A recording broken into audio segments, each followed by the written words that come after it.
Hey now, hey now, hey now. What is up, everybody? My name is Mike Brown, aka ReviewKingMB, and hopefully, as you guys know, I have started this buy or sell series. This is where I pitch a movie that either could happen, or in this case, it was going to happen, but then it didn't happen. So this is one of those situations where would you rather have gotten this movie or the movie that we did end up getting? I am talking about Tim Burton's Batman Forever.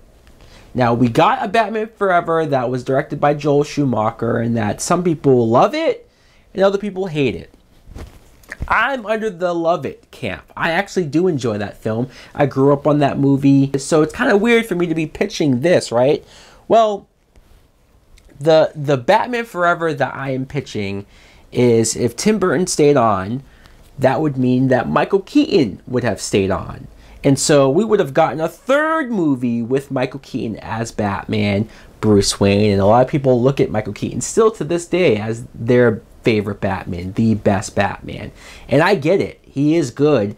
And so I wonder where they would have taken this guy. I wonder if, I remember there was an interview where Michael Keaton talked about how his third Batman movie was going to be, he said, similar to Batman Begins. I don't know if I quite believe that, but it would have been maybe dealing with more flashbacks, maybe seeing more of his origin, maybe actually seeing him training, some stuff that we never got in the previous two movies. I think that was possible. I think that would have been interesting. In the Batman Forever that we got, Val Kilmer had a moment where he's ready to give up the cape. You can still do that with Michael Keaton, and in fact, it probably would work better with Michael Keaton because we've already seen him in two movies. So getting to a third film, you can just have it to the point where maybe he thinks he should give it up. Either you have a story point in the movie where maybe he gets beaten down or broken or just something, or you just have it to where he's getting older and he might think he needs to give up. That's still something that if you want to make this movie focus on Batman, then you got to have him deal with something. Originally, supposedly, Robin Williams was supposed to be Edward Nygma, aka the Riddler. We had Jim Carrey, but and I love the Jim Carrey Riddler. I do. It's very funny, but I always wondered which type of Nygma that we would have gotten with Robin Williams. Would he have been more serious, more dark? I mean, Tim Burton still does have some goofy stuff in his Batman movies, so I'm not saying it would have been straight serious, but it would have been more serious. And I wonder if Robin Williams would have been able to be funny, but also be scary and sick and twisted in other ways.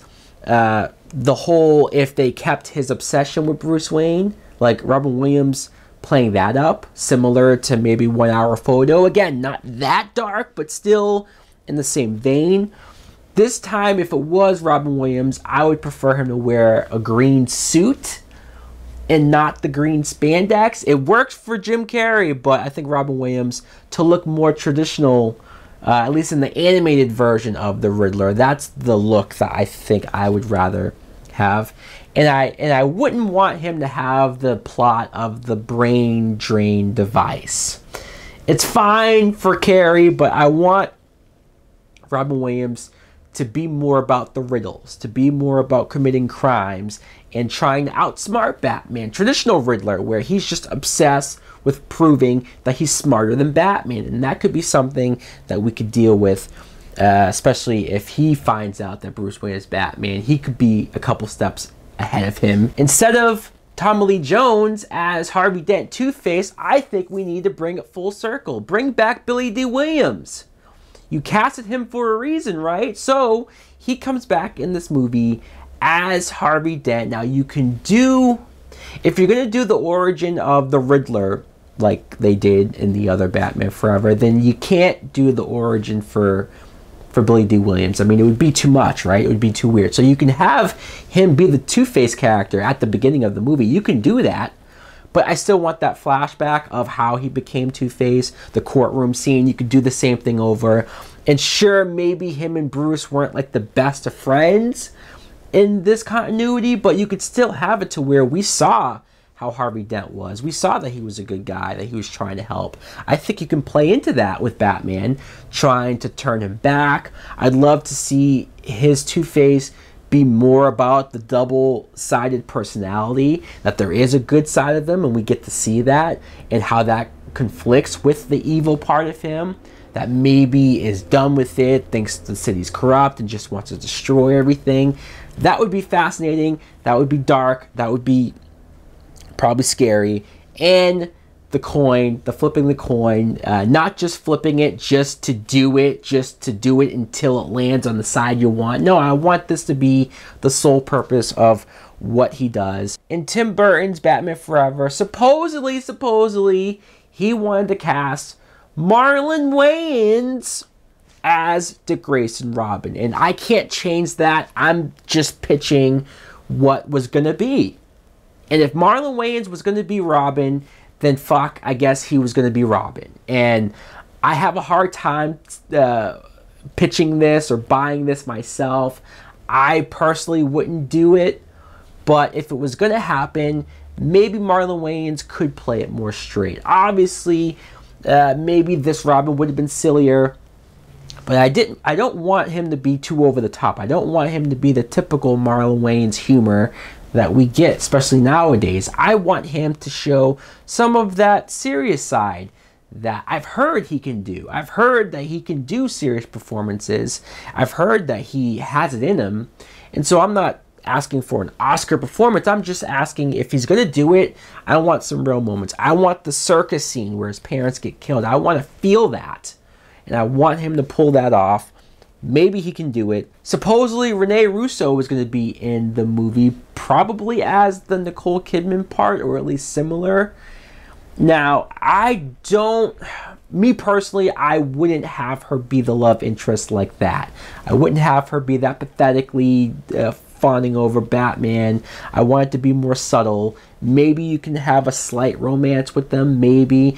But I would love it if you introduce her and then have her later revealed as a villain. Have her that she is working for Two-Face or working for somebody to get to Batman in some way.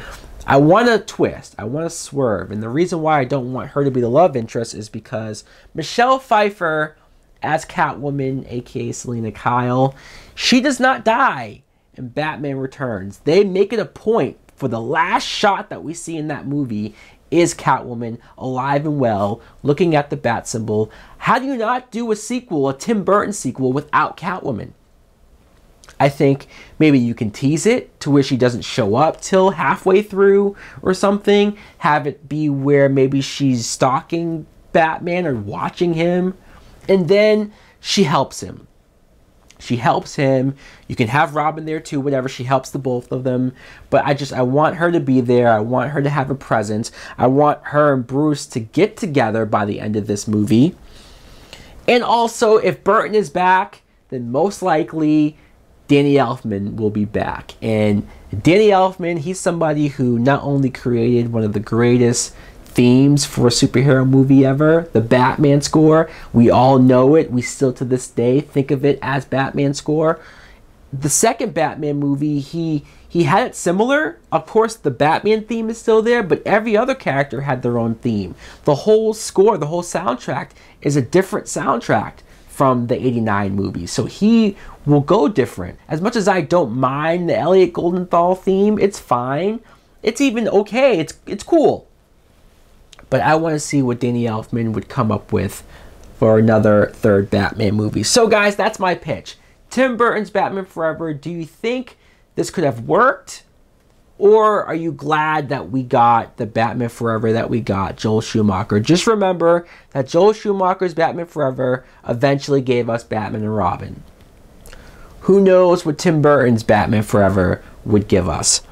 So guys, once again, let me know, do you buy or sell this movie?